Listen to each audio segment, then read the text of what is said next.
삶 가운데 하나님을 향한 그 갈망이 또 이 말씀으로 채워지게 하여 주시고, 또 하나님 우리의 삶 가운데 언제나 믿음으로 반응하며 하나님께 영광 돌리는 우리 복된 인생들이 되게 하여 주옵소서.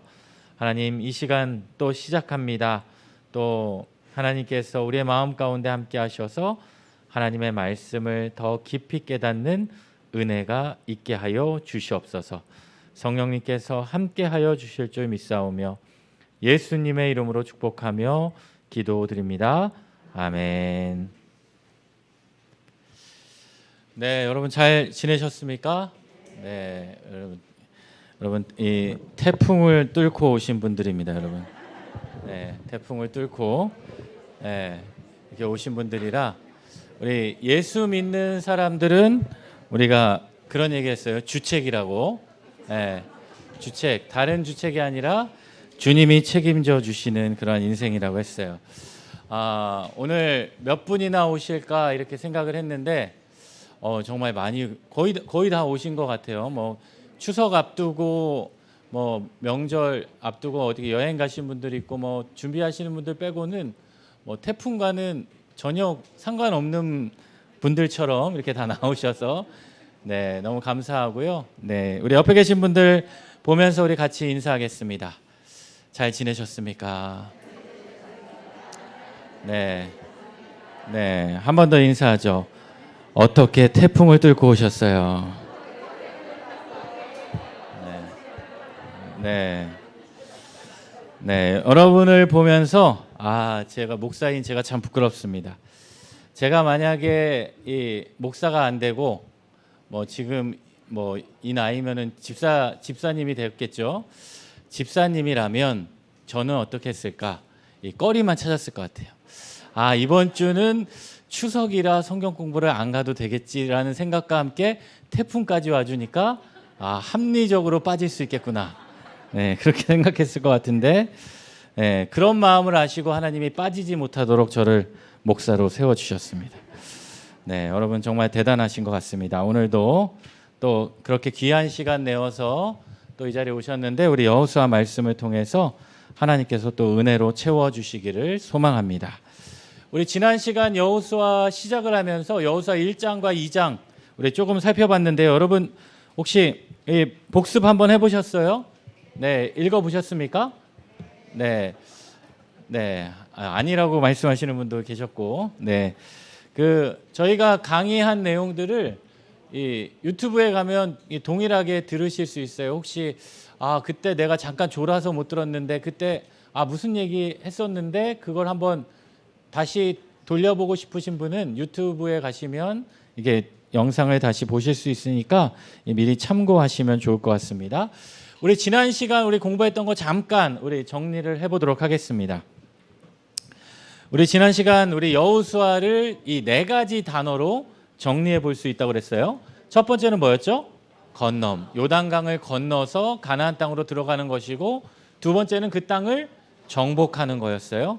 그리고 그 땅을 정복한 다음에 여호수아가 그 지파별로 분배를 하게 되었고요. 그리고 나서 여호수아가 종말, 이제 마지막, 그리고 또 미래를 소망하는 그 말씀을 우리가 같이 이 여호수아 전체에 대한 이야기다라고 지난 시간에 살펴보았습니다.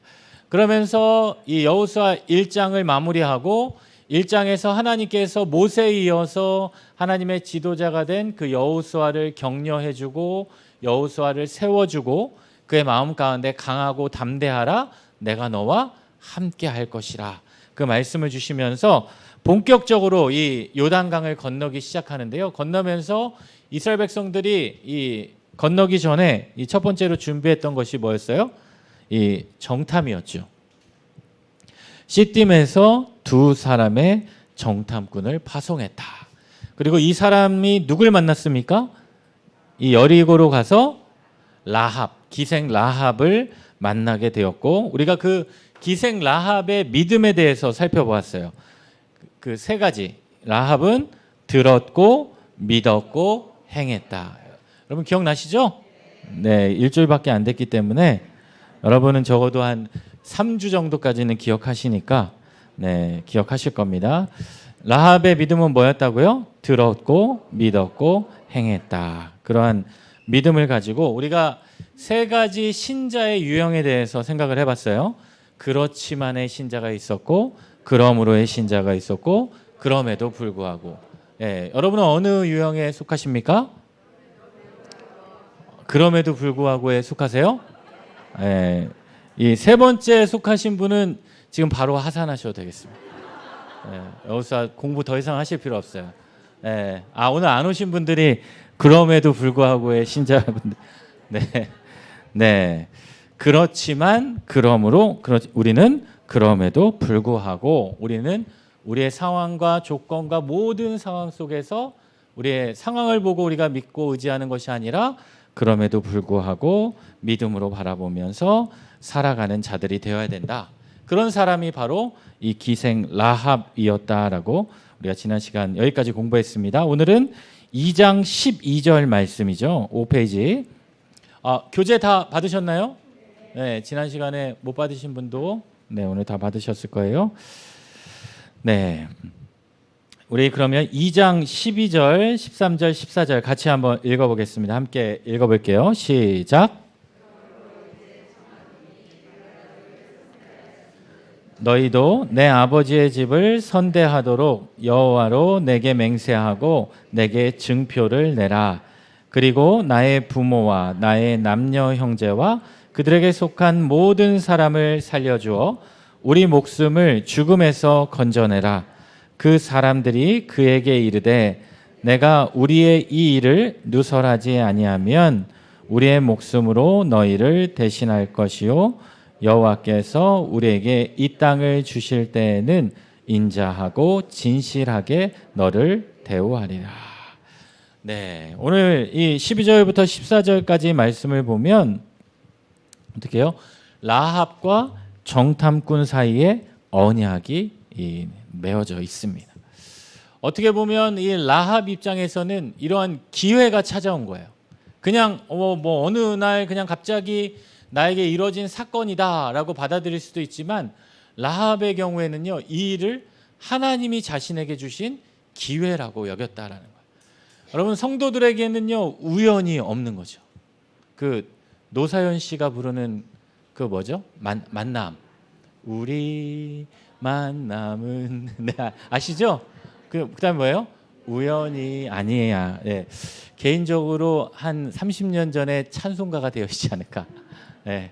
그 가사가 우리 그 믿음에 대한 이야기를 정말 잘 표현해주고 있다라고 생각하는데 우리의 만남은 우연이 아니라는 거죠. 하나님께서 예비하시고 하나님께서 주시는 하나님의 섭리 가운데 예비되어 있는 그 놀라운 하나님이 우리에게 주시는 선물이다.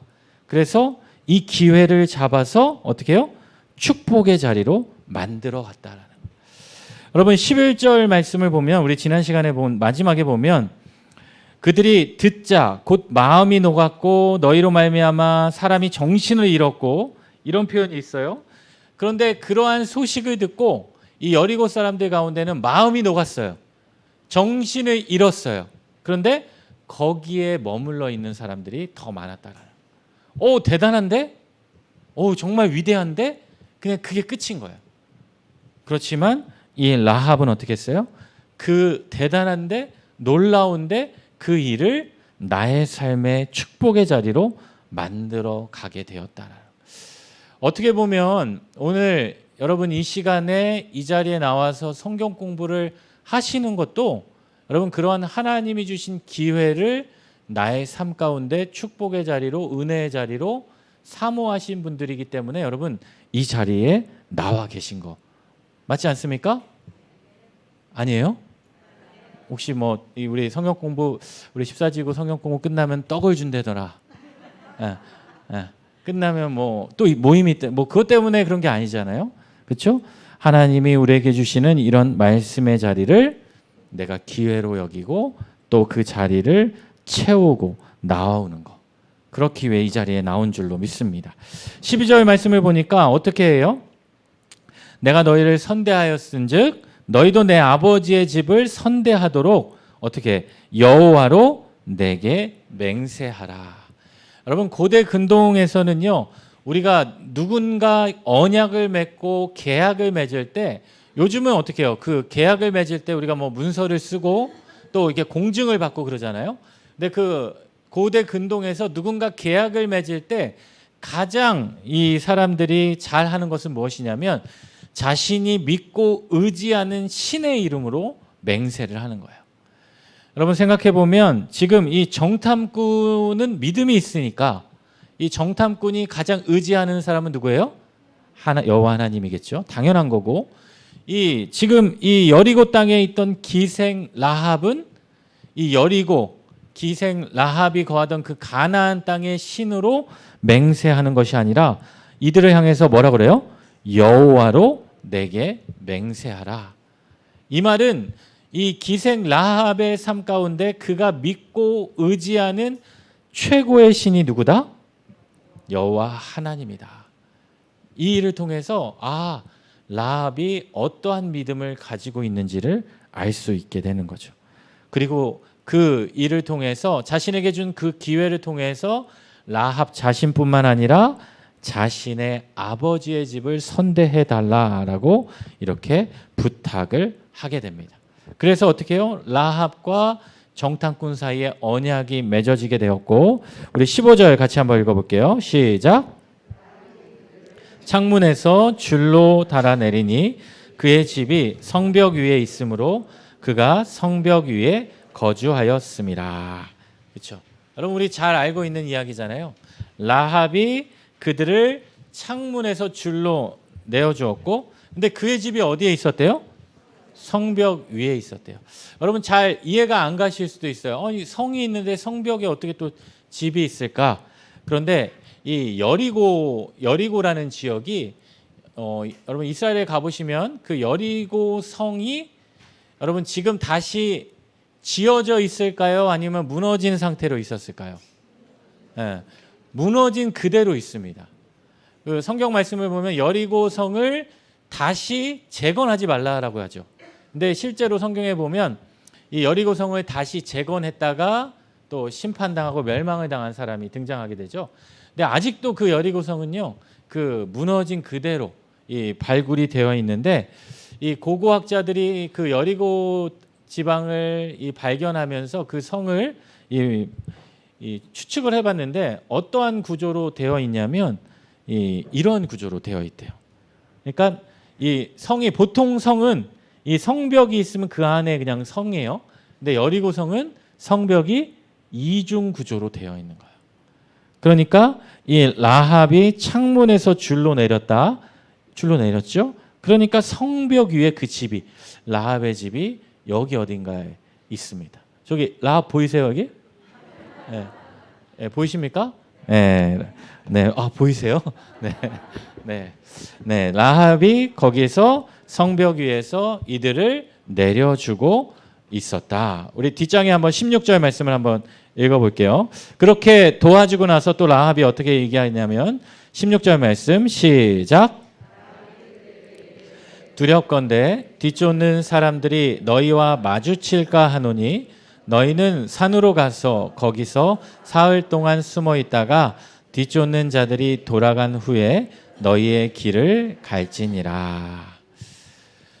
라합이 그냥 그들을 도와주고 숨겨줬어요. 그리고 줄로 내려주고 그들을 도망가게 했는데 거기서 그냥 끝내도 사실 누가 뭐야 이렇게까지밖에 안 도와줘? 이렇게 말할 사람 없겠죠. 이미 자신들을 도와줬으니까. 그런데 라합은 이들에게 또 이야기하는 거예요. 어떻게? 너희를 뒤쫓는 사람들이 너희와 마주칠 수 있으니까 어떻게 하라고 그래요? 산으로 가서 사흘 동안 숨어 있다가 뒤쫓는 자들이 돌아간 후에 돌아가라.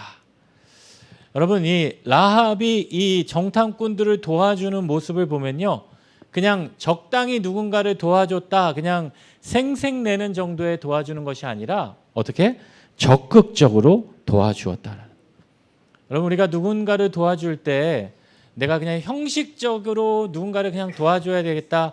의무감으로 도와줘야 되겠다라고 하면 그냥 큰 마음 먹고 그를 숨겨주는 정도? 그렇죠? 그리고 거기서 조금 더 마음을 먹으면 그 사람을 또 줄을 매달아서 그 성벽에서 내려가게까지. 그런데 그 다음에 어떻게 해요? 그 다음을 이 사람들이 어떻게 하면 안전하게 도망갈 수 있을까까지 염려하고 그들을 도와주었다라는 거예요. 여러분, 우리의 섬김의 모습 자세가 이런 라합과 같은 모습이면 좋겠습니다. 우리가 어떤 일을 봉사하고 어떤 일을 감당해야 될 때 내가 마지못해 하는 봉사가 있고요. 어떤 일은 내가 정말 기쁨 가운데 정말 적극적으로 뭐 때로는 정말 저 사람 너무 오지랖이 넓네 라는 생각이 들 정도로 이렇게 도와주고 이런 섬기는 모습들이 있는데 이 라합의 모습은 바로 그러한 모습이었다라는, 적당히 도와주고 끝이 아니라 생색내는 정도가 아니라 이들을 정말 안전하게 도망갈 수 있도록 그들을 염려해주고 배려해주는. 자, 그리고 나서 17절 말씀 같이 한번 읽어볼게요. 시작. 내가 우리에게 서약하겐 이 맹세에 대하여 우리가 허물이 없게 하리니. 18절. 우리가 이 땅에 들어올 때 우리를 달아내린 창문에 이 붉은 줄을 매고 내 부모와 형제와 내 아버지의 가족을 다 내 집에 모으라. 19절.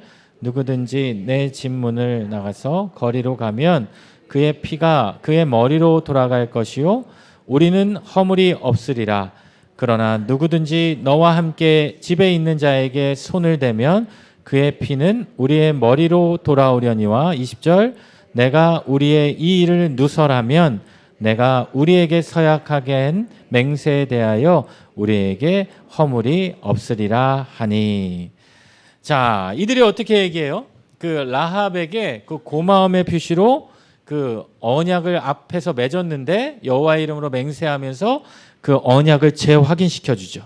18절에 보니까 어떤 줄을? 붉은 줄을 매고 창문에 그 표시를 하라라는 거예요. 여러분, 왜 붉은 줄이겠어요? 눈에 확 띄겠죠. 아무래도. 그리고 이 붉은이라는 것이 상징하는 게 있겠죠. 생명과 구원을 상징해주고 또 신약에 가면 무엇을 상징할까요? 붉은색, 예수 그리스도의 그 피, 대속의 피를 상징해 주겠죠. 여러분, 이 구약 성경을 읽으면 그 구약과 신약이 있잖아요. 그렇죠? 구약은 구약의 말씀들이 이 신약에 이루어지는 것을 우리가 알 수 있는데 이 구약 성경은 누구에 대한 이야기냐? 예수님에 대한 이야기다라고 이야기할 수 있어요. 그리고 신약 성경은 그 예수님이 이 땅에 오셔서 어떻게 이루어 가시는가. 그래서 구약을 오실 주에 대한 이 말씀이라고 하고요. 신약은 오신 주에 대한 말씀이라고 합니다. 오실 주와 오신 주. 실제로 제 동기 목사님 중에 오신주라고 있어요. 이름이 오신주 목사님이에요. 오실주가 아니라 오신주. 실제로 있습니다. 그래서 이 구약 성경을 읽으면서 이러한 모습들이 메시아를 예표하는구나. 예수 그리스도를 예표하고 있구나라고 생각하시면 좋습니다. 그래서 이들에게 주신 이 정탐꾼이 라합에게 뭐라고 이야기했냐면요. 붉은 줄을 그냥 매달고만 있어서 되지 않고요. 어떻게 해요? 내 부모와 형제와 내 아버지와 내 가족을 어떻게? 내 집에 다 모으라는 거예요. 여러분 생각해 보세요. 라합이 이들을 이제 살려줬어요. 이 언약을 이들로부터 재확인했어요. 그 이후부터 이제 라합은 그날을 기다리겠죠. 빨간 줄을 내밀고 그리고 그날을 기다릴 거예요. 이스라엘 백성들이 곧 이 여리고성을 침략하러 오겠구나. 그리고 라합은 뭘 하고 있겠습니까? 라합은 뭐예요? 그때부터 라합은 막 그냥 평안함이 있지만 그의 마음은 또 분주한 거예요. 왜? 가족들을 모아야죠. 가족들을 모아야 될 거 아니에요. 가족들을 한 명이라도 더 모으려고 그 시간에 계속해서 가족들에게 찾아가고 이 복음을 증거하고 내가 만난 그 사람들, 이스라엘 백성들에 대한 그 소문이 진짜고 그분이 바로 하나님이시다. 당신들도 이곳에 와야 된다. 여러분 얼마나 몇 날 며칠을 그날을 기다리면서 열심히 그 복음을 증거했겠습니까? 그리고 또 어떻게 해요? 19절에 보니까 그 집 문을 나가서 거리로 가면 어떻게 해요? 죽는다는 거예요. 여러분 마치 그 출애굽기에 보면 출애굽기 12장에 이스라엘 백성들이 출애굽을 시작할 때 어떻게 하냐면 마지막 장자 10가지 재앙 가운데 마지막 장자가 죽을 때 어떤 규정이 있어요? 문설주에 피를 바르고 좌우 임방에 바르고 문설주에 바르면 안 되죠. 좌우 임방에 바르고 어떻게 해요? 문을 닫고 기다리게. 그리고 그 죽음의 어둠의 사자가 지나가기 전까지 밖에 나가면 어떻게 된다고 그래요? 죽는다고 그러죠. 여러분 얼마나 궁금했겠어요.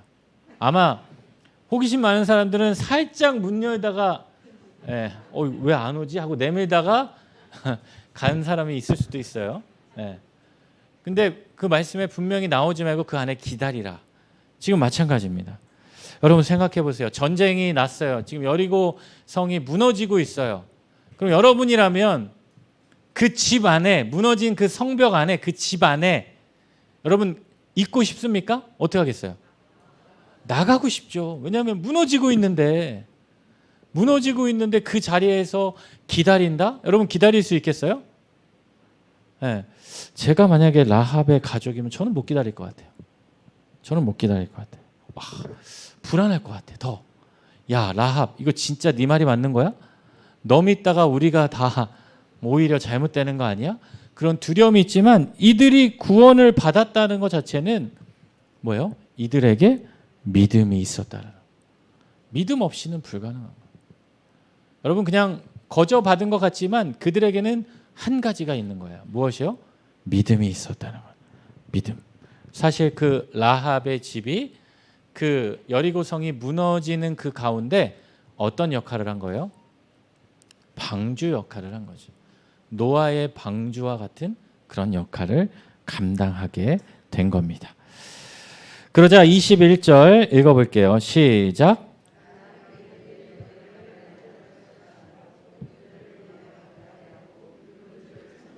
매니라 그들이 가서 이르되 뒤쫓는 자들이 돌아가기까지 사흘을 거기 머물매 뒤쫓는 자들이 그들을 길에서 두루 찾다가 찾지 못하니라. 이렇게 정탐꾼이 돌아가게 되고 그들을 쫓아오는 사람들이 돌아가게 되고 정탐꾼이 안전을 보장받게 되고 23절 읽어볼게요. 시작.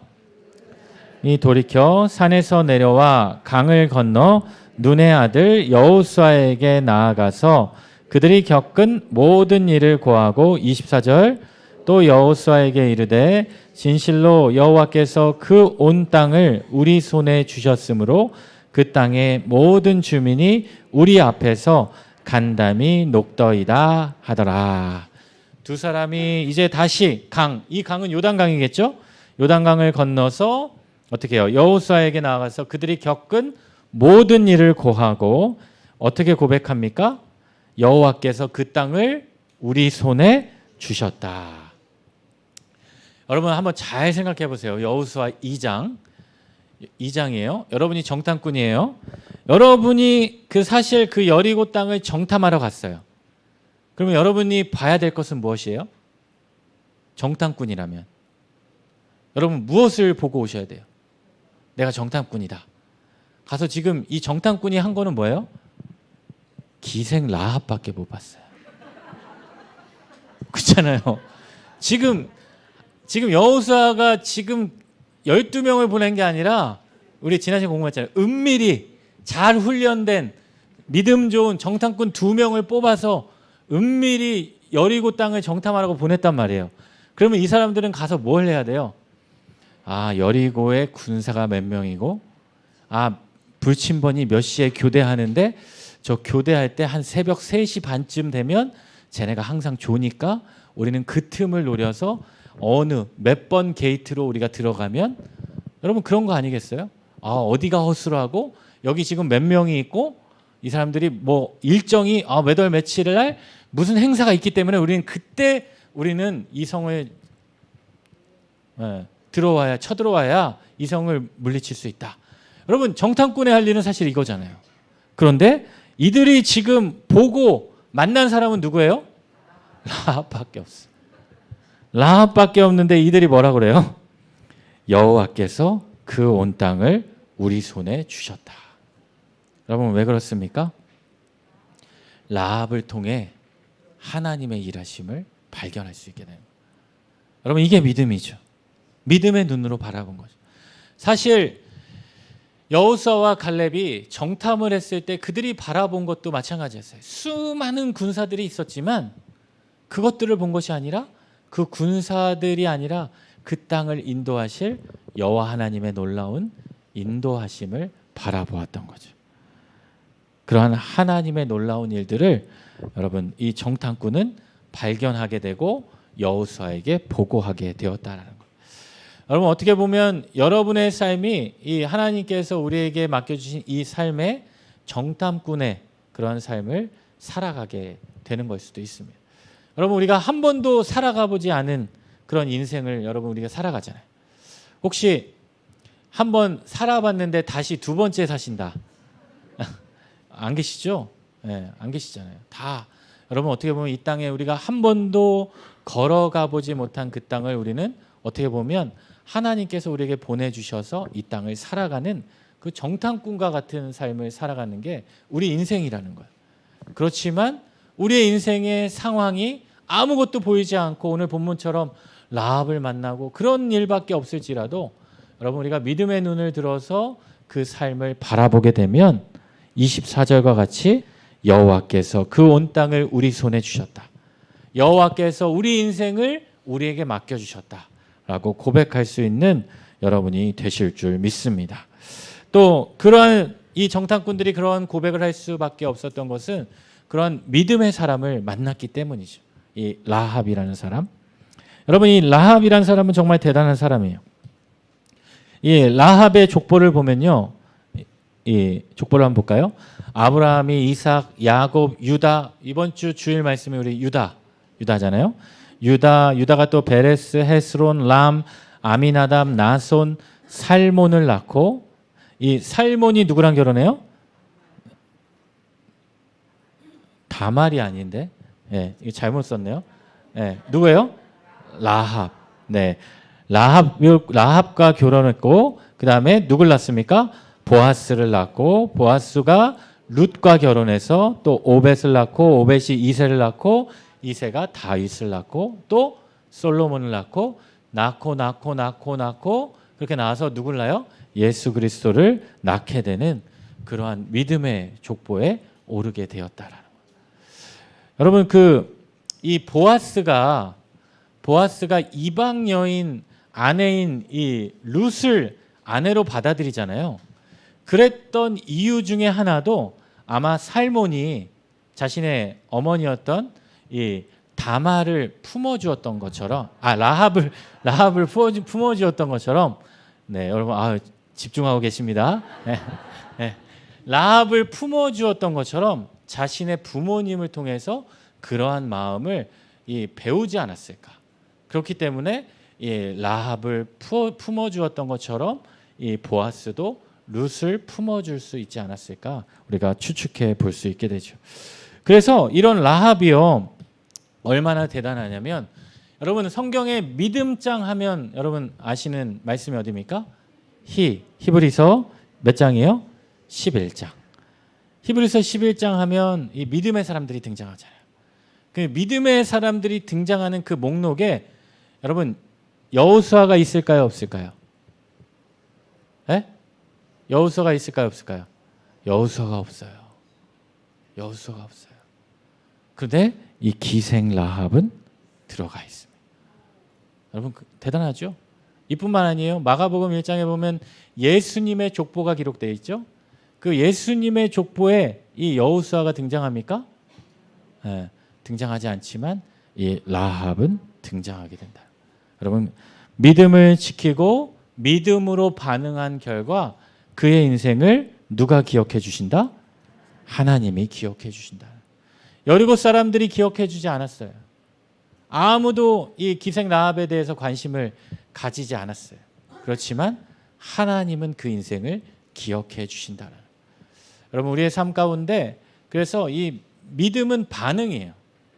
믿음은 하나님이 우리에게 주시는 그 은혜의 손길을, 그 은혜의 자리를 우리가 어떻게 반응하는가. 또 나에게 주신 그 기회를 그냥 이거 우연이겠지, 그냥 그냥 오늘 특별히 일어난 일이겠지 스쳐 지나가는 것이 아니라 그것이 하나님이 나에게 주시는 기회로 여기고 그 기회를 축복의 자리로 여기는, 그렇게 반응하는 자들에게 하나님께서는 그 인생을 기억해 주신다라는 말씀입니다. 여러분의 인생도 그렇게 하나님께 반응함으로 하나님이 기억해 주시는 그러한 인생들이 되시기를 소망합니다. 우리 또 3장 우리 1절 말씀을 같이 한번 읽어보겠습니다. 시작. 그와 모든 이스라엘 자손들과 더불어 시딤에서 떠나 요단에 이르러 건너가기 전에 거기서 유숙하니라. 자, 이제 여호수아가 그 정탐꾼의 이야기를 듣고 본격적으로 그 건너기 시작합니다. 요단강을 건너기 시작하는데요. 여기 보면 어떻게 되어 있습니까? 먼저 우리 이스라엘의 지형을 한번 살펴볼게요. 여러분, 이스라엘의 지형은 우리랑 다르기 때문에 좀 생소할 수 있는데요. 일단은 여러분 가장 쉽게는 이 그림을 한번 보시면 좋겠습니다. 이스라엘의 제일 위쪽에는 어떤 바다가 있어요? 갈릴리 바다가 있고요. 갈릴리 바다에서 쭉 내려오는 이게 뭐예요? 요단강이고, 요단강 아래 사해가 있어요. 그러니까 이 바다가 세 개, 강이 세 개인데 사실 갈릴리 바다도 호수죠. 근데 그 이스라엘 사람들은요 그냥 바다라고 불러요. 갈릴리 바다. 왜? 너무 커요. 근데 뭐 호수 중에도 뭐 큰 바다, 호수 많잖아요. 근데 그렇게 막 그거만큼 크진 않아도 이 사람들은 그냥 갈릴리 바다라고 부릅니다. 그래서 갈릴리 바다에서 쭉 따라 내려오는 이 강이 요단강이고, 요단강에서 쭉 내려오면 뭐다? 사해다. 이게 이스라엘이다. 그리고 이 사해 기준으로 이 요단강 자체가 이게 경계가 돼서요. 지금 보면 이 요단강 왼쪽이 이스라엘이고 요단강 오른쪽이 요르단이에요. 요르단이고, 이 요단강은요 평상시에는 이 깊이가 한 1m 정도밖에 안 돼요. 이 폭도 여기 넓은 데는 30m인데 좁은 데는 그렇게 멀지 않아요. 혹시 요즘은 조금 위험해서 안 가지만 혹시 그 북한과 접경 지역을 우리 혹시 방문해 보신 분 계십니까? 네, 조중 접경 지역, 이 압록강, 두만강 이쪽으로 제가 이 예전에 이 중등부 사역할 때 이 초등학교 5학년에서부터 고등학생까지 한 23명인가 데리고 이 조중 접경 지역을 밑에서부터 이 신의주 있는 데서부터 저기 연변까지 차를 타고 일주일 동안 방문한 적이 있거든요. 백두산까지 이렇게 갔던 적이 있는데, 그때 제가 그 북한 땅을 이렇게 바라봤는데, 북한 땅도 어떤 지역은 정말 이렇게 멀어요. 머는데 어떤 지역은 제가 여기서 저기 저 센츄리 에어컨, 저 정도 거리보다 폭이 가까운 지역도 있어요. 근데 요단강도 마찬가지예요. 요단강을 저희가 버스를 타고 가는데 막 성도님들이 다 무슨 마음이냐? 여기가 드디어 요단강이야. 예수님이 세례를 받았고 이스라엘 백성들이 건넜던 요단강이야. 근데 버스를 탁 탔어요. 안내하시는 목사님이 여러분이 지나가시는 곳이 요단강입니다. 그래서 다 요단강이래 딱 지나갔는데 지나갔어요 이미. 다 반응이 뭐였냐면 뭐야? 이게 요단강이야? 그런데 그런 부분도 있지만 이 넓은 데는 한 30m가 있고요. 또 넓은 데는 1.6km 되는 지역도 있어요. 그리고 이 요단강이요 평상시에는 한 1m, 또 물이 적을 때는 거의 뭐 물이 없는 곳도 있어요. 근데 이 우기가 되면 몇 미터요? 3m에서 4m 정도 되는 깊이가 있다라는 거예요. 근데 이 이스라엘 백성들이 건널 때는 우리 나중에 나오겠지만 이 우기 때 건너게 되는 거죠. 자, 여기서 한번 말씀을 보면은 어떤 말씀이 있냐면 1절에 여호수아가 어떻게 해요? 아침에 일찍이 일어나서 그와 더불어 이 모든 이스라엘 자손과 더불어 시딤에서 요단에 건너갔다. 여러분, 왜 아침에 일찍이 일어났을까요? 아침에 일찍이 일어났다. 여러분 성경을 보면요, 이 아침에 일찍이라는 표현이 많이 나옵니다.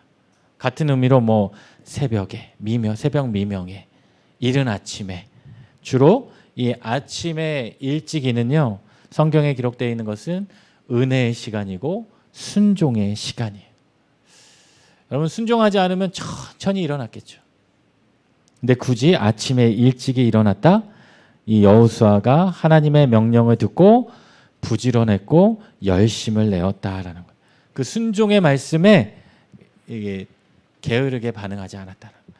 여러분 그렇잖아요. 우리가 어떤 일을 할 때 중요한 일이 있으면 가장 먼저 해놓고 그 다음 일을 하게 돼요. 저희 뭐 교역자들은 이제 새벽 기도 끝나면 이 주로 그 아침 시간이 저희는 참 이 귀한 시간이 됩니다.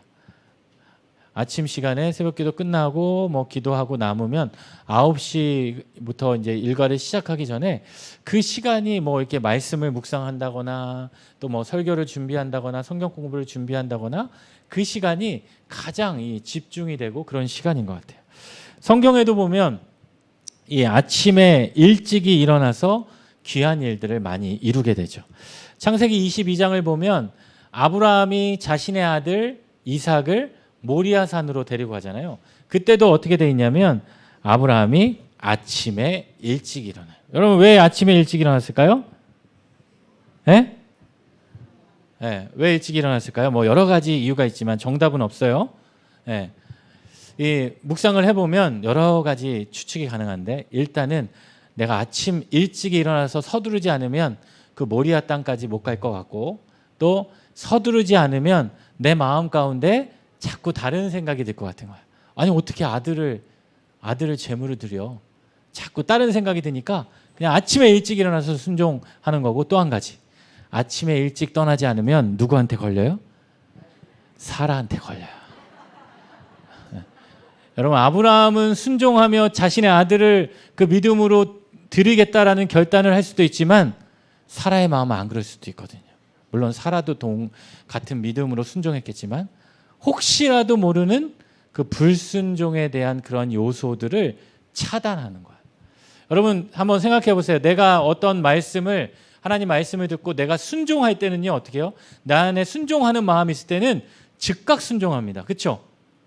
그렇게 돼요. 내가 순종하게 될 때는 물론 내가 기도하고 뭐 결단하는 그런 시간이 있겠지만 내가 그런 기도하고 결단하고 그러한 결정이 끝났으면 내일부터 해야지.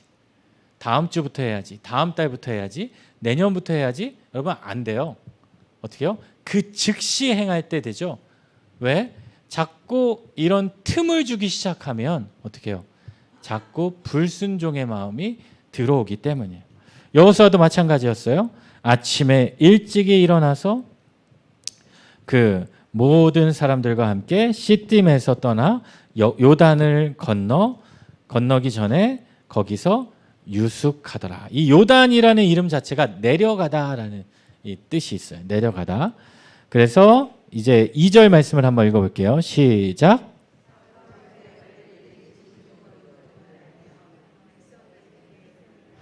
명령하여 이르되 너희는 레위 사람 제사장들이 너희 하나님 여호와께 너희가 있는 곳을 떠나 그 뒤를 따르라. 자 보세요. 제가 이 사진을 안 보내드렸네요. 이 요단강이에요. 요단강 보면 이 초록색이 강폭인데요. 좁은 데도 있고 이렇게 넓은 데도 있어요. 그리고 여기 가면 이렇게 이게 생각보다 넓죠. 이 세례받는 그 장소도 있고요. 또 이렇게 여러분 이거 그냥 뭐 제가 어디 양재천 가서 찍어온 거 아닙니다. 네. 이것도 요단강이고 이것도 요단강이에요. 네. 그러니까 이렇게 다 다른 거죠. 이런 요단강을 건너가게 되고 자 지금 2절과 3절 말씀을 우리가 읽었는데 어떻게 해요? 사흘이라는 시간 준비할 양식. 우리 양식은 몇 가지가 있다? 복습인데 네, 3가지. 무슨 양식? 네. 네, 감사합니다. 네, 영의 양식, 육의 양식, 사명의 양식. 뭐 또 더 많이 만드셔도 상관없는데 이 세 가지는 기억하시면 좋겠어요. 그리고 감사한 것은 육의 양식이 먼저 나오지 않아서. 예. 영의 양식, 그쵸? 이게 육의 양식이 먼저 나오면 조금 그런데 영의 양식이 먼저 나오니까 여러분 조금 영적인 사람으로 느껴지잖아요. 예. 네. 그런 양식을 준비할 시간을 가지고 3절 백성에게 명령하여서 너희는 누구에게? 레위 사람 제사장들에게 여호와의 언약궤 매는 것을 보거든 너희가 있는 곳을 떠나 그 뒤를 따르라. 여러분 지금까지 이스라엘 백성들은요 이 광야에서 무엇을 쫓아 살아갔냐면 우리 말씀 한번 읽어볼까요? 출애굽기 40장 시작. 구름이 성막 위에서 떠오를 때에는 이스라엘 자손이 그 모든 행진하는 길에 앞으로 나아갔고 구름이 떠오르지 않을 때에는 떠오르는 날까지 나아가지 아니하였으며. 이스라엘 백성들을 지금까지 그들의 앞에서 인도했던 것은 뭐예요? 구름 기둥과 불 기둥이었어요. 근데 이제 본격적인 그 광야 생활을 마치고 가나안 땅으로 들어가는 그 요단강을 향해 건너가는 이들의 앞에서 행하는 것은 무엇이라고요? 네, 여호와의 언약궤라는 거예요. 여호와의 언약궤. 근데 이 여호와의 언약궤는 아무나 들지 못했죠. 누구만 듭니까? 레위 사람 가운데 특별히 제사장들. 여러분 모든 레위 사람들이 다 제사장은 아니에요. 레위인이라고 해서 제사장이 되는 건 아니고요. 그 제사장은 누가 될까요? 레위 사람 중에 모세의 형인 아론의 후손들만 그 제사장이 되는 겁니다. 자, 여기 보면 이 레위의 족보예요. 레위의 세 아들이 있어요. 게르손, 고핫, 무라리. 그런데 그 특별히 그 게르손, 고핫, 무라리 중에 고핫의 자손이었던 아므람. 그 아므람의 아들이 아론과 모세였고 또 그 아론의 아들 엘르아살, 이다말. 이 가문이 제사장 가문이 되는 거예요. 여러분 아시겠죠? 그래서 그 제사장들이 또 그 언약궤를 마음껏 손으로 만지는 것이 아니라 아까 이 사진 보시면 어떻게 해요? 그 궤를 가지고 어깨에 매서 그 언약궤를 메고 갔습니다. 그 사무엘하 6장 말씀을 보면 그 제사장들이 그 어떻게 언약궤를 이 소에 끌고 오다가 어떻게 해요? 이게 뛰니까 손으로 잡다가 어떻게 됩니까? 베레스 우사 죽는 사건이 기록되어 있죠. 어떻게 보면 조금 억울하기도 할 것 같지만 하나님께서 명하신 그 명령이에요. 그래서 그 여호와의 언약궤를 이렇게 매게 했고, 자 4절 말씀 또 읽어볼게요. 시작. 2000규빗쯤 되게 하고 그것에 가까이 하지는 말라.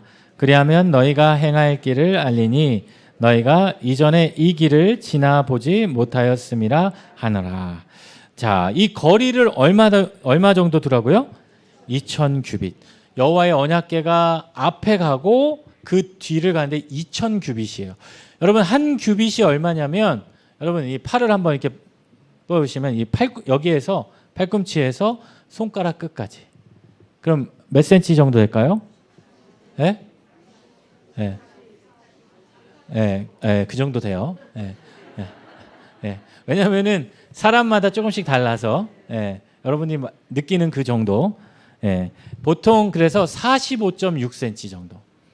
그래서 2000규빗은 계산해 보면 얼마쯤 되냐면 제가 계산해 보니까 한 920m. 그래서 어떤 곳에는 약 1km라고 표현하기도 하고 제가 메시지 성경을 보니까 메시지 성경은 900m라고 이렇게 표현했더라고요. 그래서 뭐 900m라고 하셔도 되고 약 1km라고 해도 되고 또 그 정도 된다라고 생각하시면 됩니다. 그렇다면 왜 그 여호와의 언약궤를 900m면 여러분 사실 되게 멀잖아요. 이 멀리 떨어져서 가게 했을까요? 일단은 그 여호와의 언약궤를 이 거룩한 것이니까 그것을 함부로 만지거나 여러분 또 호기심 많은 사람들 있잖아요. 만지지 말라 그러면 굳이 가서 그렇죠? 그 막 우리가 해외 같은 데 가면 되게 기분 나쁜 이 말들이 있어요. 어떻게요? 다 다른 거는 한글로 번역이 안 돼 있는데 이런 거 만지지 마세요. 이렇게 한글로 쓰여져 있는 앉지 마세요. 들어오지 마세요. 이런 거는 그 한글로 많이 쓰여져 있거든요. 예, 예, 이 호기심 많은 사람들이 혹시 만져서 죽게 될까봐 그들을 지키기 위함이고, 또 언약궤를 한 920에서 1km 정도 앞에 두게 함으로, 여기 그렇잖아요. 3절 말씀을 보면 너희 언약궤 매는 것을 보거든 너희가 있는 곳을 떠나 그 뒤를 따라라.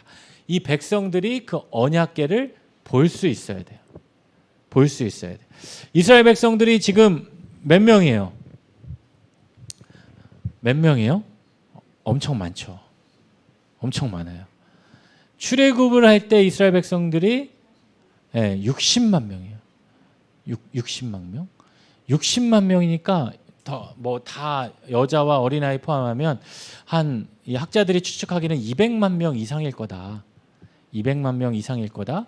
인구조사를 민수기에 보면 1장에서 한 번 하고 26장에서 한 번 하는데 별로 그렇게 차이가 없어요. 거의 모압 평지에서 이 인구조사를 했을 때 60만 명에서 왔다 갔다 했어요. 그러니까 20만 명 가까이가 이 언약궤를 보려면 적어도 그 약 1km 정도 떨어져야 뒤에 있는 사람들까지 그 언약궤를 다 바라볼 수 있었다. 아마 요즘 같으면은 그렇게 떨어지면 안 보여요. 왠지 아시죠? 미세먼지 때문에. 네. 미세먼지 때문에 가는지도 모르는데 그 당시는 그렇지 않으니까. 그래서 2000규빗 정도 떨어지게 하고, 또 너희가 행할 길을 그것을 통해서 알게 하겠다. 네. 여러분, 언약궤의 역할은 무엇이에요? 여호와의 언약궤의 역할은 이 백성들보다 앞서서 이 백성들이 어떻게 행해야 하는 것을 말씀해주고 알려주는 거예요. 여러분, 이 언약궤가 상징하는 게 결국 하나님의 말씀이겠죠. 하나님의 말씀을 붙잡고 의지하는 사람들에게 하나님은 그 일을 알게 해주신다. 그래서 여러분, 우리가 갈 길을 모르고 내가 행할 길을 모를 때는 여러분 무엇을 봐야 돼요? 네, 하나님의 언약궤인 하나님의 말씀을 살펴보셔야 됩니다. 자, 5절, 6절 또 읽어보겠습니다. 시작. 너희는 자신을 성결하게 하라. 여호와께서 내일 너희 가운데 기이한 일들을 행하시리라. 여호수아가 또 제사장들에게 말하여 이르되 언약궤를 메고 백성에 앞서 건너라 하매 곧 언약궤를 메고 백성에 앞서 건너가니라. 네, 그래서 백성들과 제사장들을 향해 명령을 하고 그 명령대로 이루어지고 있습니다. 자, 우리 7절, 8절 또 읽어보겠습니다. 시작.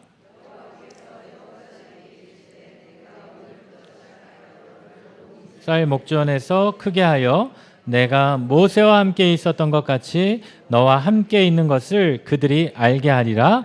너는 언약궤를 맨 제사장들에게 명령하여 이르기를 너희가 요단 물가에 이르거든 요단에 들어서라 하라. 자, 7절에 보니까 여호와께서 여호수아에게 오늘부터 시작해서 너를 크게 하여서 누구와 같이? 내가 모세와 함께 있었던 것 같이. 우리 지난 시간에 살펴봤죠? 여호수아에게 가장 큰 힘이 되고 위안이 되는 말씀, 모세와 함께 있었던 것 같이 내가 너와 함께하고 이를 것이다. 그러자 이 제사장들에게 명령하여 뭐라고 얘기해요? 요단 물가에 이르거든 요단에 들어서라. 여러분, 사실 이 제사장들이 그 4명이 이 언약궤를 메고 갔을 거 아닙니까? 갔을 때 그 요단에 물이 지금 가득 넘쳐 흐르고 있거든요. 근데 그 요단에 들어서라. 여러분, 쉽지 않은 이야기겠죠.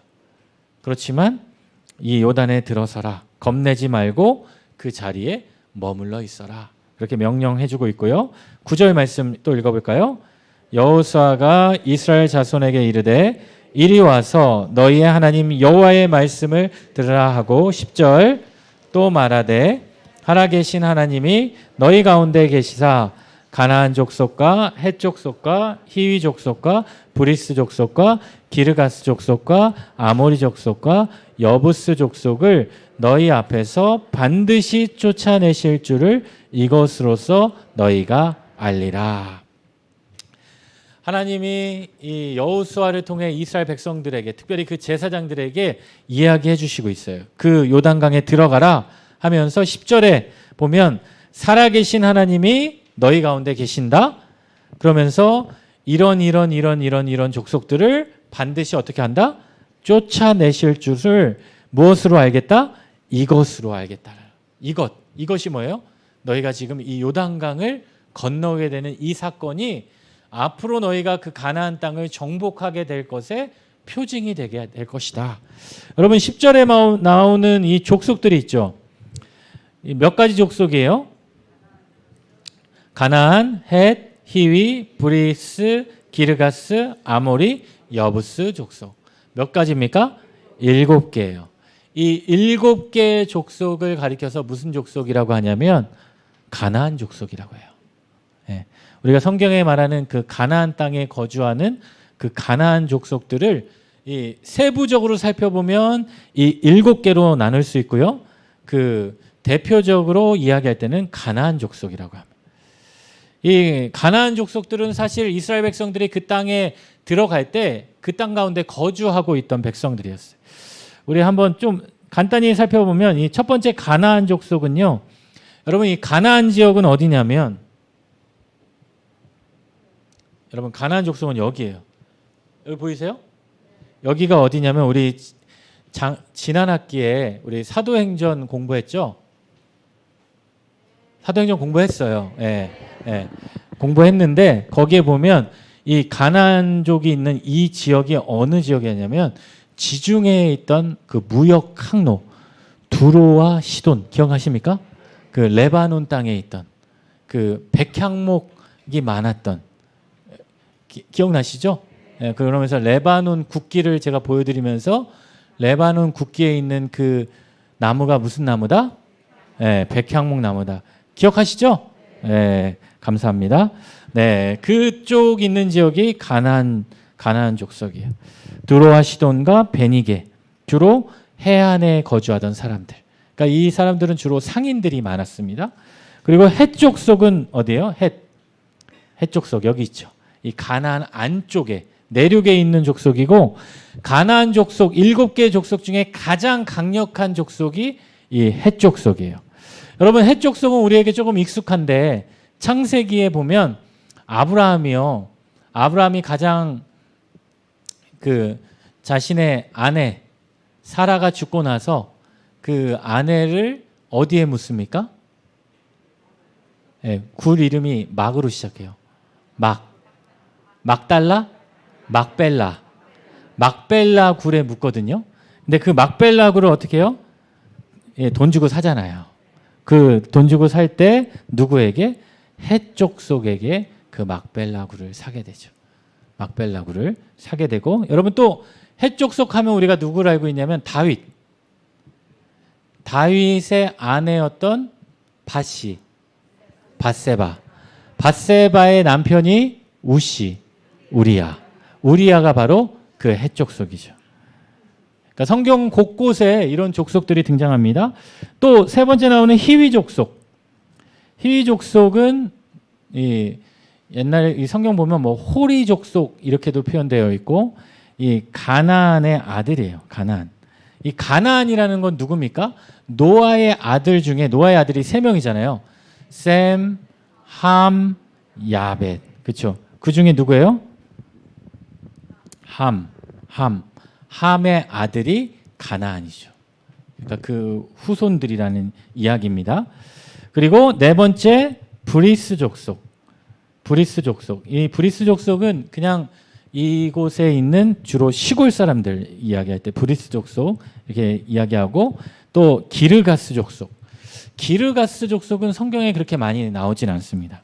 그리고 우리가 많이 알고 있는 아모리 족속 요단 서쪽에 있고요. 산간 지역에 거주하는 아모리 족속 그리고 여부스 족속은 예루살렘 지역에 거주하던 소수 민족이에요. 이 족속들이 나중에 다 점령이 되지만 이 소수 일부 남게 되어서 이 여부스 족속 같은 경우는 다윗 왕 때 정복이 되고 정복이 되어서 솔로몬이 성전 건축할 때 이 여부스 족속들에게 이 부역을 시키게 되는 것을 성경 말씀을 통해서 나온다. 여러분 그 정도로 그냥 참고하시고 그리고 그냥 기억하시면 좋겠어요. 가나안에 7족속이 있다. 7족속이 있다. 자, 11절 시작. 땅에 주의 언약궤가 너희 앞에서 요단을 건너가니 이제 이스라엘 지파 중에서 각 지파 한 사람씩 12명을 택하라. 13절 온 땅에 주 여호와를 궤를 맨 제사장들의 발바닥이 요단 물을 밟고 멈추면 요단 물 곧 위에서부터 흘러내리던 물이 끊어지고 한 곳에 쌓여 서리라. 그렇죠. 제사장들이 요단 물을 밟고 멈추면 그때 이게 멈추게 될 것이다. 그래서 이스라엘 백성들이 건너가게 될 것이다. 네, 여기까지 하고 우리 잠깐 쉬었다가 5분 쉬었다가 또 이어서 하겠습니다.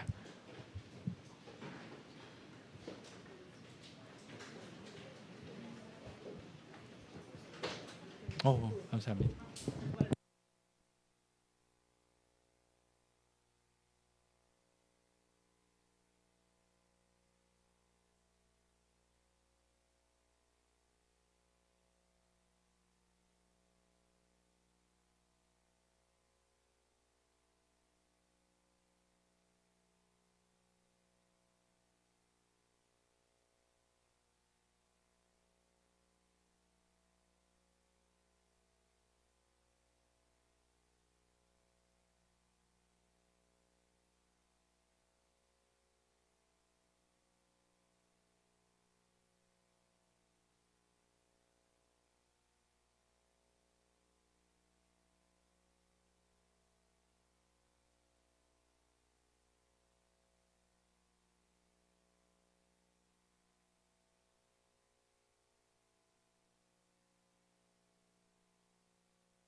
네, 잘 쉬셨죠?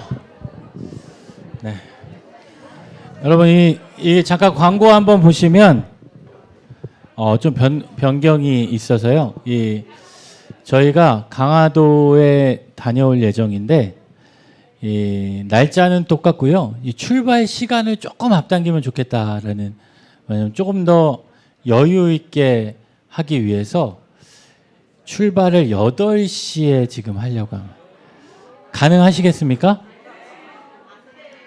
예. 네. 안 되시겠습니까? 예. 네. 네. 너무 이른가요? 대신 8시 반이 되면은 돌아오는 시간이 한 강화도에서 한 4시쯤 나올 것 같아요. 그러면은 들어올 때 이 러시아워랑 맞물려서 6시가 넘어야지 교회 도착할 것 같고요. 근데 8시에 출발하시면 한 5시쯤은 도착하지 않을까. 예, 어떠십니까? 예. 예. 한번 어떻게 할까요? 예. 자, 8시. 예. 8시 반. 네. 예, 어차피 일찍 나와야 된대요. 우리 아까 공부했죠? 뭐죠? 아침에 일찍이 일어나서. 그래서 그러면 그날은 여러분 아예 그냥 5시 반까지 오셔서 같이 새벽 기도하고, 네. 또 댁에 가시기 그러신 분들은 뭐 또 남아서 같이 기도회 하고, 네. 네. 아침 먹고 또 이게 출발하셔도 좋을 것 같습니다. 그러면 8시로 출발하도록 하겠습니다. 네, 감사합니다. 네, 그날은 여러분 우리가 방문할 곳이 한 식당을 빼고 한 3곳 정도가 될 것 같아요. 이 강화도에 갈 곳이 너무 많아서 네. 강화도에 갈 곳이 너무 많은데 또 우리가 같이 또 나중에 또 이야기를 해드리도록 하겠습니다. 자, 이 사진을 보시면 이렇게 출발하는 거예요. 언약궤가 맨 앞에 이렇게 서고 여기는 한 1km라고 쓰여 있네요. 되고 나서 이 갓, 르벤, 므낫세 반지파가 또 이렇게 선발 앞에 선발 부대로 나오게 되고 이 4만 명 정도 뽑고 뒤에 본대가 이렇게 따라오게 되었죠. 그리고 나서 이렇게 언약궤가 가운데 발에 있고 이들이 이렇게 본대가 건너가게 되는 이 요단강을 건너게 됩니다. 자, 우리 14절 말씀 14절 15절 같이 한번 읽어볼게요. 시작.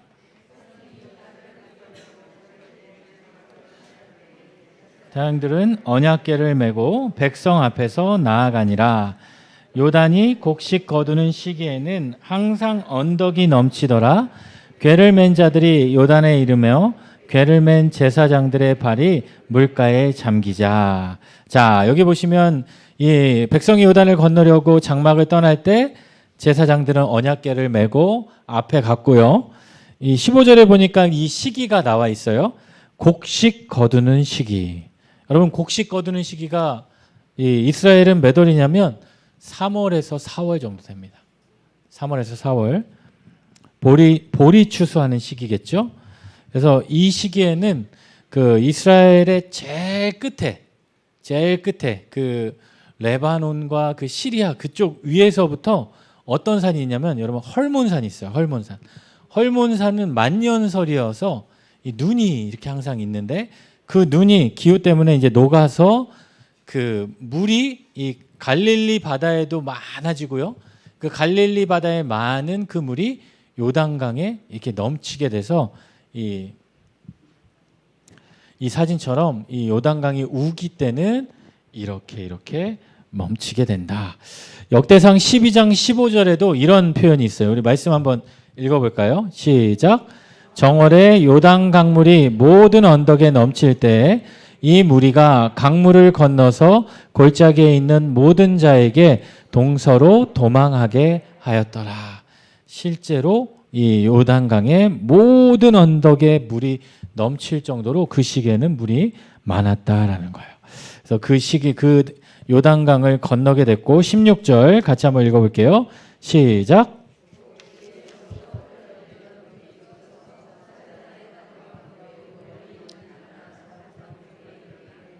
한 곳에 쌓이고 아라바의 바다 여매로 향하여 흘러가는 물은 온전히 끊어지매 백성이 여리고 앞으로 바로 건널세.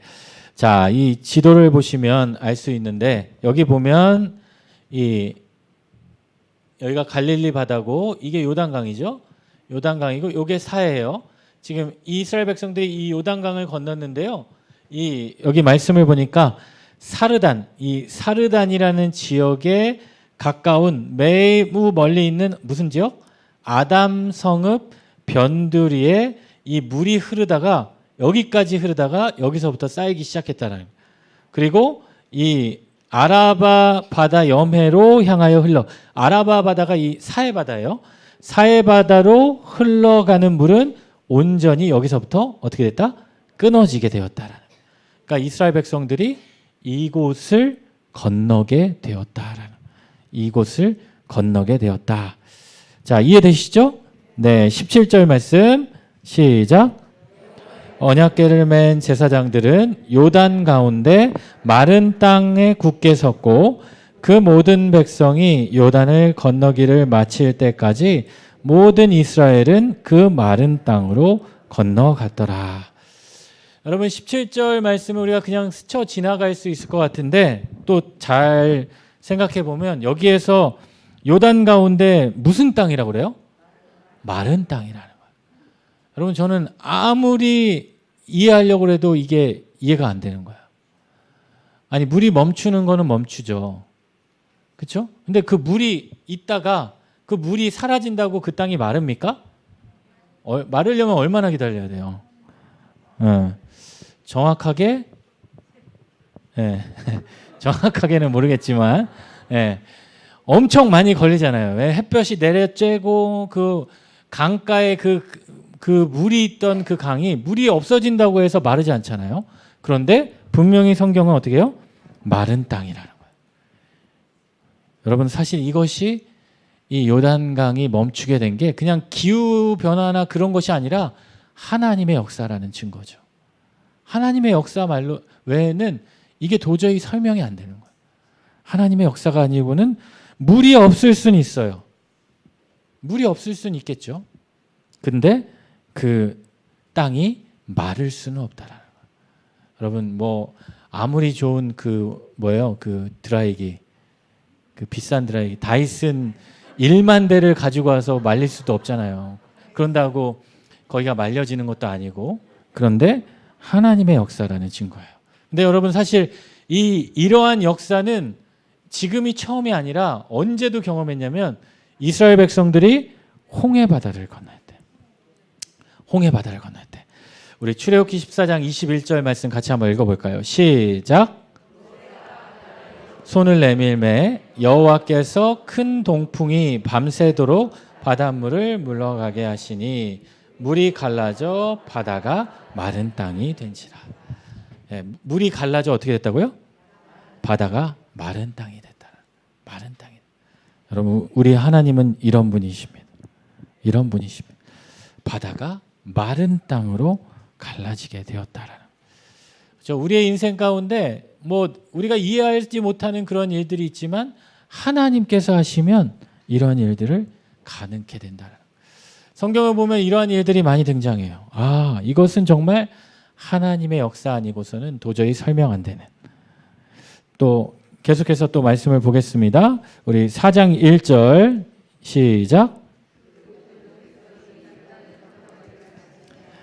여호와께서 여호수아에게 말씀하여 이르시되 2절 백성의 각 지파에 한 사람씩 12사람을 택하고 3절 그들에게 명령하여 이르기를 요단 가운데 제사장들의 발이 굳게 선 그곳에서 돌 12를 택하여 그것을 가져다가 오늘 밤 너희가 유숙할 그곳에 두게 하라 하시니라. 자, 모든 백성이 요단을 건넜어요. 근데 지금 그 요단 가운데는 누가 있어요? 제사장들이 언약궤를 메고 그 가운데 있죠. 근데 또 명령해서 어떻게 해요? 그 지파에서 한 명씩 몇 명? 12명을 택해서 제사장들의 발이 굳게 선 그곳에 가서 뭐 하라고 그래요?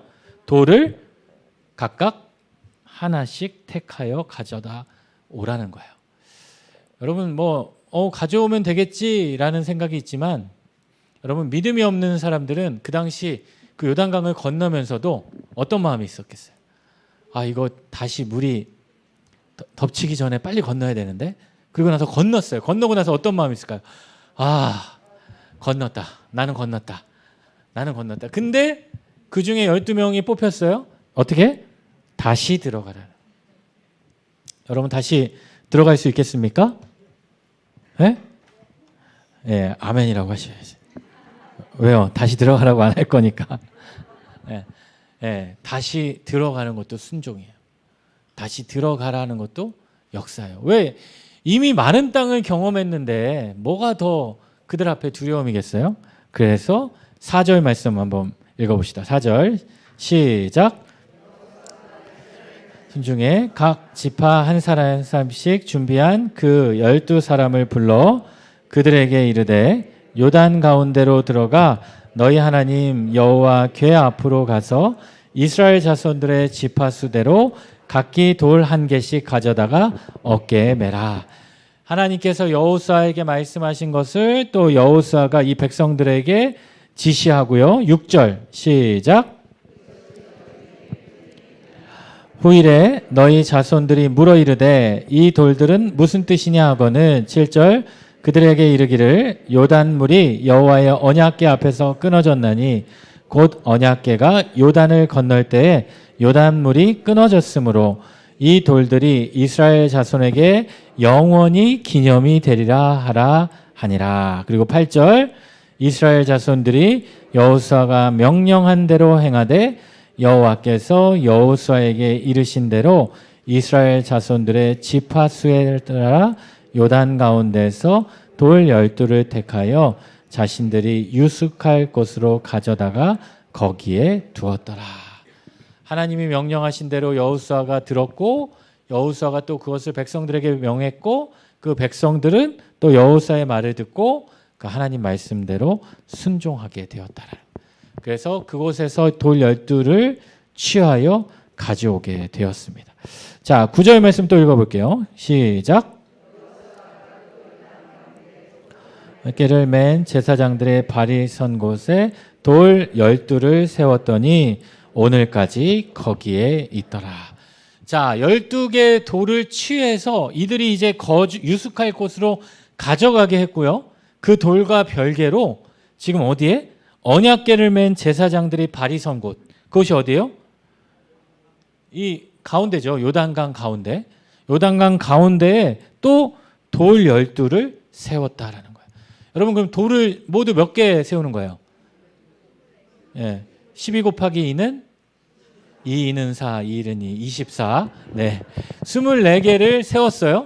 24개를 세웠는데 12개는 요단 한가운데 세웠고 12개는 나머지 이따가 나오겠지만 그 뚝에 있는 길갈에 세우겠죠. 자, 왜 2개를 세웠을까요? 왜 2개를 세웠을까요? 어떻게 보면 이게 상징적인 의미라고 할 수 있어요. 여러분 이 요단 강가에 세워진 이 밖에 세워지는 그 12돌은 나중에 이제 요단 물이 다시 흐르게 되어도 물에 잠깁니까? 안 잠깁니까? 안 잠기겠죠. 근데 이 돌은 어떻게 해요? 이제 요단 물이 흐르면 잠기게 되죠. 그러니까 요단강 중심에 세운 것은 이 9절에 나오는 것이고 나중에 세우는 것은 뒤에 20절에 나오는 건데 이것은 어떻게 보면 우리의 신앙을 상징한다라고 할 수 있습니다.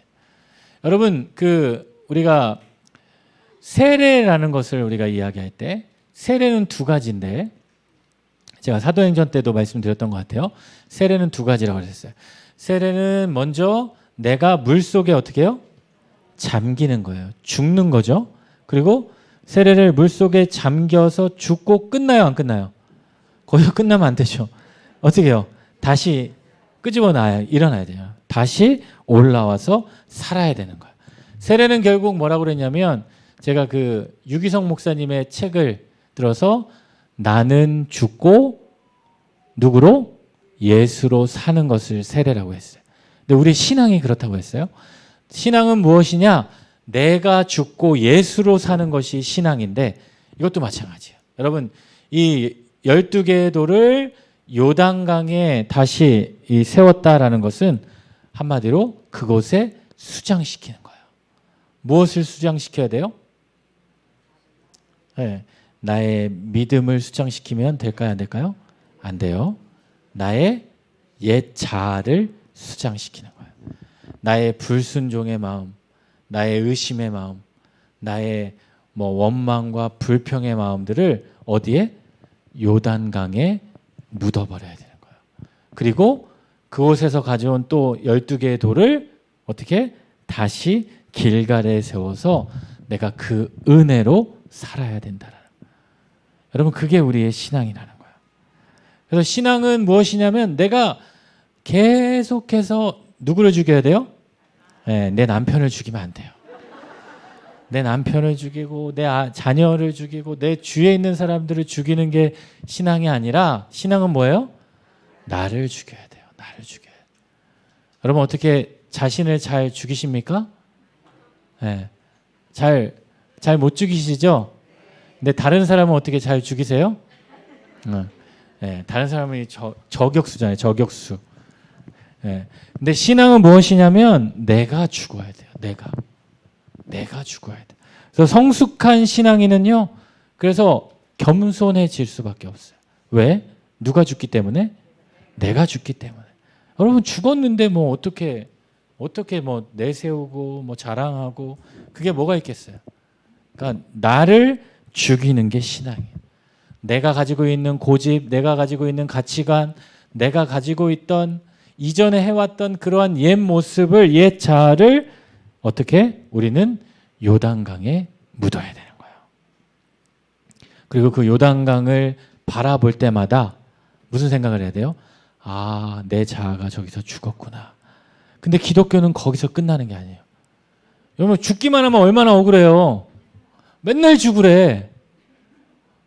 도대체 몇 번 죽어야 되는 거야? 수백 번 죽어야 돼요. 수천 번 죽어야 돼요. 근데 기독교는 거기서 끝나는 게 아니라 죽고 어떻게 해요? 예수로 사는 거예요. 예수로 살아야 돼요. 어떤 사람은 이것도 잘못된 이 신앙의 모습인데 맨날 죽어요. 맨날 자기를 부인하고 죽어요. 근데 여러분, 거기에서 어떻게 내가 그 자리에서 머무르는 것이 아니라 내가 예수로 살아나야 돼요. 여러분, 우리에게는 그 12개의 돌을 요단강에 세우기도 했지만 그 12개의 돌을 가져다가 또 어떻게 해요? 그 강둑에 세웠다라는 거예요. 나는 죽었지만 누구로 살아요? 예수로 살아야 되는 거예요.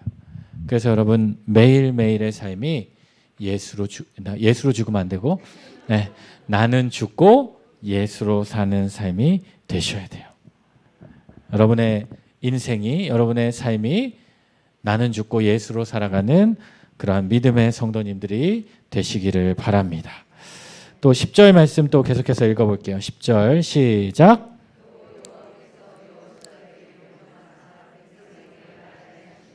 곧 모세가 여호수아에게 명령한 일이 다 마치기까지 궤를 맨 제사장들이 요단 가운데 서 있고 백성은 속히 건넜으며 11절 모든 백성이 건너기를 마친 후에 여호와의 궤와 제사장들의 백성의 목전에서 건넜으며. 자, 11절을 보니까 모든 백성이 건너기를 마친 후에 여호와의 궤가 어떻게 했다? 제사장들이 백성의 목전에서 건너게 되었다. 자, 여러분, 그 제사장들도 다 건넜어요. 다 건넜을 때 그 마음이 어떻겠습니까? 마음이 어떻겠어요? 아, 뿌듯하다. 아, 뿌듯하다. 그런 마음도 있었겠지만, 아, 우리 놓고 가는 거 아니야? 우리 놓고 가는 거 아니야? 여러분, 그게 다 순종이고 믿음이겠죠. 그러니까 그 건너기 마친 후까지 기다려줬다라는 거죠. 기다려줬다라는 거죠. 자, 12절, 13절 또 읽어볼게요. 시작. 므낫세 반지파는 모세가 그들에게 이른 것 같이 무장하고 이스라엘 자손보다 앞서 건너갔으니 무장한 4만 명 가량이 여호와 앞에서 건너가 싸우려고 여리고 평지에 이르니라. 자, 우리 지난 시간에 살펴봤어요. 므낫세와 갓 지파와 또 므낫세 중에 절반 지파는 요단 동쪽에서 먼저 땅을 분배받은 지파였어요. 근데 이들에게 그 땅을 먼저 주면서 약속했던 게 있죠. 너희는 이들 앞에 가서 먼저 그 가나안 땅을 정복하는데 최선방에 쓰고 그리고 나서 돌아오라 그랬죠. 그 약속대로 이들이 무장하고 이스라엘 자손 앞에 건너가게 됩니다. 자, 이스라엘 백성들이 이 인구 조사를 하는데요. 민수기 1장과 민수기 21장에 보면 인구 조사를 합니다. 인구 조사를 하면 각 지파별로 몇 명 이렇게 다 나와요. 그런데 그 조사를 해보면 그 중에 이 르우벤과 갓과 므낫세는 절반 지파를 합친 게 몇 명이었냐면 11만 580명이에요. 근데 그들 가운데 무장한 사람 몇 명이에요? 13절? 4만 명. 약 28%가 그 최전방에 앞서 건너갔다. 여러분 선발대로 따지면은 많아요, 적어요? 많아요. 보통 선발대로 많이 가도 10%가 가면 많이 가는데 거의 본대 수준으로 이들이 무장해서 앞서갔다라는 것은 그냥 이들이 했던 그 약속을 그냥 형식적으로 지키는 것이 아니라 정말 이스라엘 백성들을 위해서 이들이 최선을 다해서 앞서갔음을 알 수 있게 됩니다. 그리고 요 사진은 뭐냐면요. 실제로 이스라엘 백성들이 멈춰섰을 때는 이렇게 멈춰섰던 거죠. 이 가운데 성막을 중심으로 이 지파별로 이 경계를 쓰면서 이 백성들이 이 대형을 유지하면서 이스라엘 백성들의 가운데에는 무엇이 있었다? 성막이 있었고 그 성막에는 무엇이 있었다? 여호와의 언약궤. 간혹 이렇게 물어보시는 분이 있어요. 목사님, 여호와의 언약궤는 알겠는데 그럼 법궤는 뭐예요? 그럼 법궤는 뭘까요? 여호와의 언약궤는 우리가 아까 봤던 그 사진인데 법궤는 무엇일까요? 똑같은 말이에요. 똑같은 말이에요. 여호와의 궤, 여호와의 언약궤, 여호와의 법궤 다 똑같은 말입니다. 자, 그래서 이러한 대형으로 유지하며 갔다. 그래서 그들이 건너서 어디로 갔냐면 여리고 평지에 이르렀다. 여리고 평지는 여리고 앞에 있는 이 그냥 황무지와 같은 그 땅을 가리킵니다. 자, 14절 말씀 같이 한번 읽어볼게요. 시작. 여호수아를 크게 하심에 그가 생존한 날 동안에 백성이 그를 두려워하기를 모세를 두려워하던 것 같이 하였더라. 자, 14절 말씀을 보면 여호와께서 이스라엘 목전에서 누구를 크게 하셨어요? 여호수아를 크게 하셨다. 여러분 지금 1장부터 우리가 4장 말씀까지 계속 보고 있는데 여호수아가 행한 것은 무엇일까요? 1번, 자기 스스로를 크게 하려고 열심히 일했다. 2번, 그냥 여호와께서 명하신 것에 순종했다. 정답은 여호수아가 행한 것은 그냥 하나님 말씀에 따라서 순종했던 것밖에 없어요. 스스로 높아지려고 하지도 않았고 커지려고 하지도 않았고 어떻게 해요? 하나님 말씀대로 행했을 뿐인데 그를 여호와께서 어떻게 하셨다? 여호수아를 이스라엘 목전에서 크게 해 주셨다라는. 여러분 이게 하나님 백성의 원리입니다. 여러분 다 큰 사람이 되고 싶지 않으십니까? 아니세요? 그래도 좀 인정받고 어느 정도 조금 좀 알아줬으면 좋겠고 여러분 그러한 삶이 되시면 좋겠죠? 아니에요? 예. 그래도 조금 아주 조금 너무 여러분 겸손하신데 한 1% 정도는 인정받고 싶고 그렇죠? 예. 1%. 네. 네. 우리 마음 가운데 그런 마음이 있어요. 그래도 내가 열심히 주의 일을 하고 열심히 믿음 생활하는데 다른 사람은 몰라도 누구? 내 주위에 있는 사람들. 우리 구역장님들 같은 경우는 적어도 우리 구역 식구들, 우리 교구장님, 또 우리 지구 목사님 정도는 그래도 나의 수고를 좀 알아줬으면 하는 그런 마음이 여러분 누구에게나 다 있죠. 가족에서 내가 수고하고 봉사하고 힘쓰면 다른 사람은 몰라도 누구? 우리 가족들은 그래도 나를 좀 알아주고 인정해주고 그런 마음이 있고 적어도 하나님은 나를 알아주기를 원하는 그런 마음이 우리에게 있다라는 거예요. 그런데 여러분 이 성경의 원리는 무엇이냐면 우리를 높아지게 하는 분은 누구시다? 하나님이시다. 우리가 높아지는 것은 하나님의 일에 순종할 때 세상 사람들은 나를 몰라주고 나를 인정해주지 않아도 우리 라합을 생각해 보세요. 라합이 스스로 높아지려고 이 백성들을 숨겨진 게 아니었잖아요. 하나님에 대한 소문을 듣고 나도 그들의 하나님을 나의 하나님으로 경험하고 싶어서 그 상천하지의 하나님을 내가 믿고 의지하면서 그 말씀에 순종할 때 하나님의 백성들을 긍휼히 여길 때 그의 인생을 누가 높여주셨어요? 하나님이 높여주셨잖아요. 아마 그때까지만 해도 라합에게 뭐 네가 너의 후손 가운데 뭐 예수 그리스도가 태어날 거야. 여러분 그런 거는 정말 기대조차도 안 했을 거예요. 그런데 하나님께서 그 인생을 그렇게 쓰셨다라는 거예요. 하나님께서 크게 해주시고 높여주신다라는 거예요.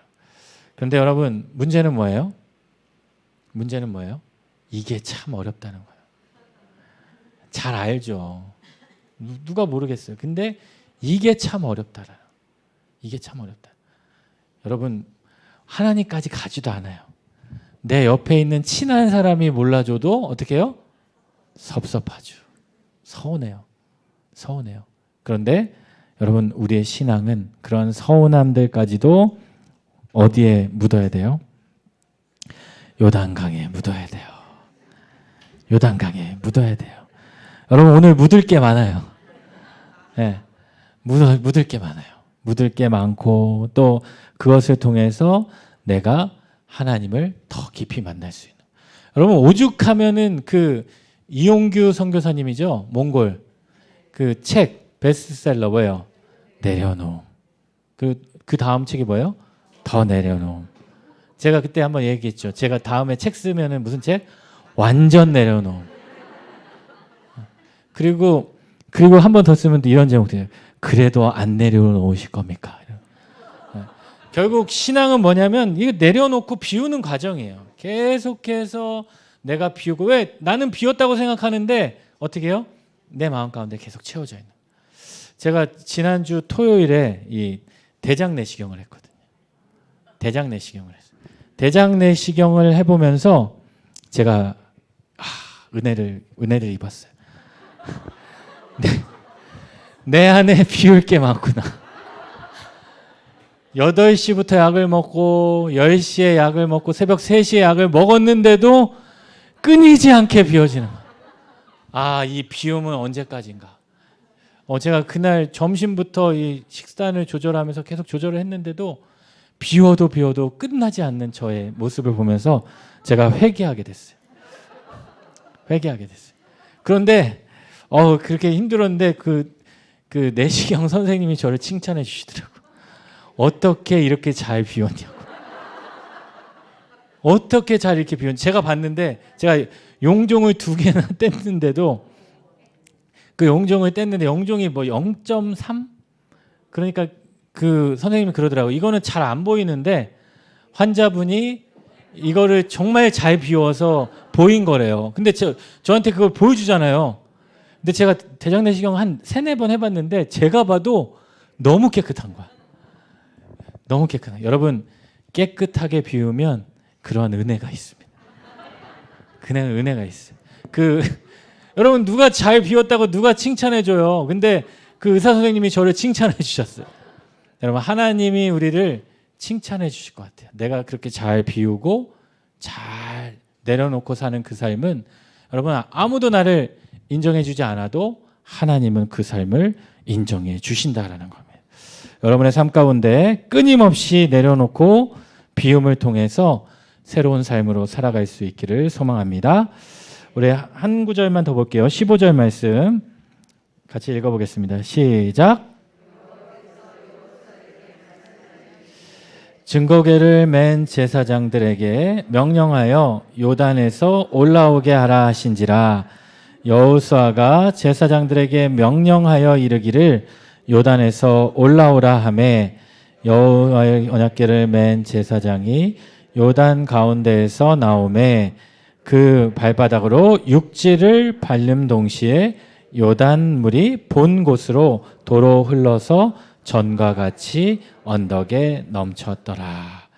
아멘. 여러분, 오직 하나님의 명령에만 이 제사장들과 백성들은 순종하고 있는 것을 볼 수 있게 됩니다.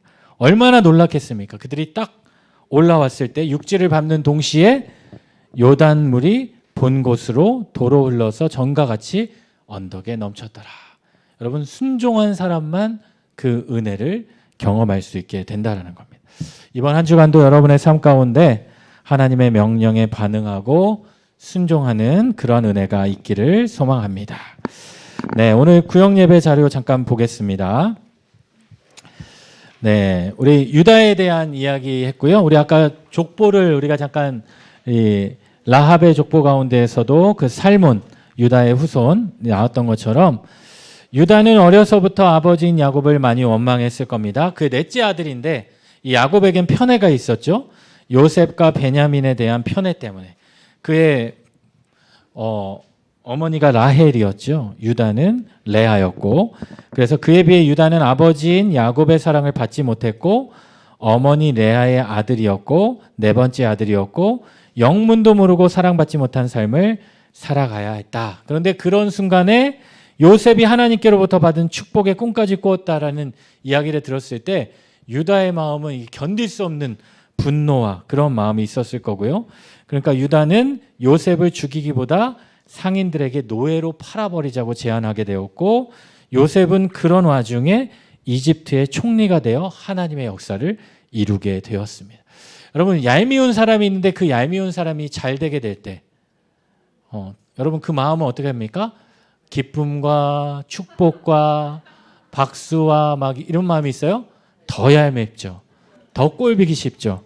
그런데 요셉은 누가 봐도 주인공이었고 유다는 아무리 보아도 조연이었어요. 그런데 우리가 창세기 49장 이번 주 설교 말씀 9절에서 또 10절 말씀 또 마태복음 1장에 나오는 그 족보를 보면 우리 마태복음 1장 1절에서 2절 같이 한번 읽어볼까요? 시작. 예수 그리스도의 계보라. 아브라함이 이삭을 낳고 이삭은 야곱을 낳고 야곱은 유다와 그의 형제들을 낳고. 그렇죠? 유다와 그의 형제들이라는 거예요. 요셉과 그의 형제들, 베냐민과 그의 형제들, 심지어는 장자였던 르우벤과 그의 형제들이 아니라 유다와 그의 형제들을 낳고. 여기에 주인공은 요셉도 아니고 르우벤도 아니고 유다였다라는 거예요. 밑에 유다는 동생인 베냐민을 구하기 위해 자신이 스스로 종이 될 것을 자원하면서 베냐민을 놓아달라고 말하게 됩니다. 이것이 바로 위대한 섬김, 희생의 리더십이죠. 어떻게 보면 그 베냐민도 그 요셉의 동생이었고 이 요셉이 애굽에 팔려가게 죽은 줄로만 알았죠. 아버지 야곱은. 그래서 얼마나 베냐민을 아꼈습니까? 그렇기 때문에 정말 얄미웠을 텐데도 요셉은 그를 섬겨주었고 그를 위해서 자신을 희생하는 그 다른 형제들을 위해 그런 모습이 어떻게 보면 대속적 죽음으로 예수 그리스도의 그런 희생과 그런 것을 나타내어 주는 것이다. 그래서 마지막에 하나님 나라의 비밀은 섬기는 이가 리더이고 리더는 섬겨야 한다라는 사실입니다. 여러분 그 영화 중에 그 몇 년 전인데요. 그 서서평 선교사의 천천히 평온하게인가요? 그 영화 보신 분 계십니까? 아, 못 보셨어요? 있는 줄은 아시죠? 아, 모르세요? 아, 그러시구나. 여러분 그 한산이란 영화 아시죠? 아, 근데 서서평은 모르시고. 네. 네, 그런 영화가 있어요. 제가 다음에 한번 그 영화를 어떤 내용인지 여러분에게 한번 소개하겠습니다. 그것도 나오지만 섬김의 리더십. 우리 한국 초기에 선교사님들이 오셔서 우리 한국 교회를 어떻게 섬겼는지 그 섬김의 리더십을 통해서 우리 한국 교회가 자라게 되었고 또 이게 바로 예수님께서 우리에게 보여주신 그런 모습이죠. 그런 모습이 또 여러분의 삶 가운데, 여러분의 구역 가운데, 특별히 이번 한 주는 우리 추석 명절이 있는데요. 그 명절 가운데 여러분이 만나는 그런 가족들, 특별히 여러분 가족들 가운데 믿지 않는 분들이 있다면 그들에게 내가 예수를 믿는 자로서 도리어 더 섬기는 모습을 보여주고 그들을 배려하는 모습을 보여주면서 여러분의 모습을 통해 하나님의 영광이 드러나는 그런 시간이 되시기를 소망합니다. 네, 기도하겠습니다. 사랑의 하나님 감사합니다. 오늘 또 여호수아의 말씀을 또 살펴보며 또 우리를 통하신 그 하나님의 은혜의 시간들을 떠올려 봅니다. 하나님 매 순간순간 주의 말씀을 의지하며 살아가게 하시고 하나님 말씀 붙잡고 살아가는 저희들 되게 하여 주옵소서. 하나님 무엇보다도 하나님의 말씀이 우리의 중심에 또 우리의 삶에 또 나아가는 소중한 지표가 되게 하시고 그러한 은혜를 사모하며 기도하며 살아가는 저희 믿음의 성도들 되게 하여 주옵소서. 특별히 추석 명절을 앞두고 있습니다. 이 명절 가운데 하나님이 주신 귀한 은혜와 사랑을 함께 나누게 하시고 또 하나님 늘 주님께서 주시는 그 은혜를 붙잡고 살아가는 복된 한 주간이 되게 하여 주옵소서. 예수님의 이름으로 축복하며